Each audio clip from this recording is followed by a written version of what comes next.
কি এত কম টাকা পাঠাইছে? এত কম টাকা পাঠালে হয়? আমি তো বলেছিলাম এ মাসে একটু বেশি টাকা পাঠাইতে। তা না, এত কম টাকা দিল। আর এই এত কম টাকায় আমি কিভাবে চলবো? কত খরচ। কম কিভাবে?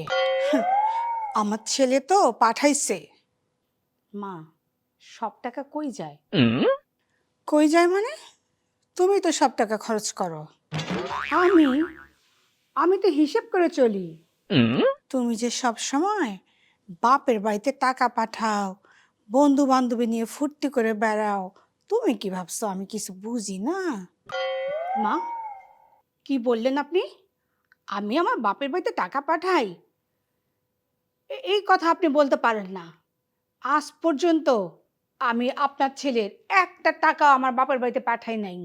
সব টাকা তো আপনার কাছেই থাকে। আর আমাকে তো গুনে গুনে টাকা দেন। সেই টাকায় আমি চলতেই পারি না। অপমান! যা সত্যি আমি সেটাই তো বললাম। আমি সব কিছুই বুঝি। কি বুঝেন আপনি? তুমি বাইরে গেলে কার সাথে ঘোরো, কার সাথে হাসি তামাশা করো, এগুলো সবই আমি বুঝি। মা দেখেন, আপনি কিন্তু সীমা পার করছেন। তুমি কি কি করো এগুলো কিন্তু আমার ছেলের কাছে সব আমি বলে দিব। আপনি যা খুশি তা বলতে পারেন। হ্যাঁ, কিন্তু আপনি যে বিভিন্ন অজুহাতে আপনার ছেলের কাছ থেকে টাকা নিয়ে আপনার মেয়ে আর ছেলেদেরকে দেন, সেটাও আমি আপনার ছেলেকে বলে দেব। ওদেরকে আমি ধার দেই। আমি আমার নিজের ছেলে মেয়েকে টাকা দিতেই পারি। গত মাসে জমি বন্ধক ছিল, এটা বলে টাকা নিলেন। তারপর বললেন ঘরের কাজ। এরপর বললেন আপনার অনেক ঋণ হয়েছে।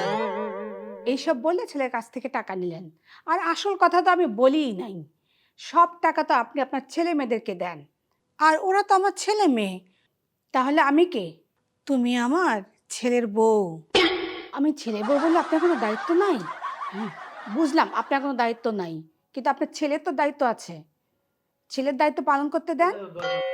ঠিক আছে, আপনি ধার হিসেবে যে টাকাগুলো দিচ্ছেন না আপনার ছেলে মেয়েদেরকে, তাহলে সেগুলো তুলে তুলে চলেন। আমি আপনার ছেলেকে বলবো আপনাকে যেন কোনো টাকা আর না দেয়। আমিও দেখব কত ধানে কত চাল। হুম, আমাকে তো বোঝেন না।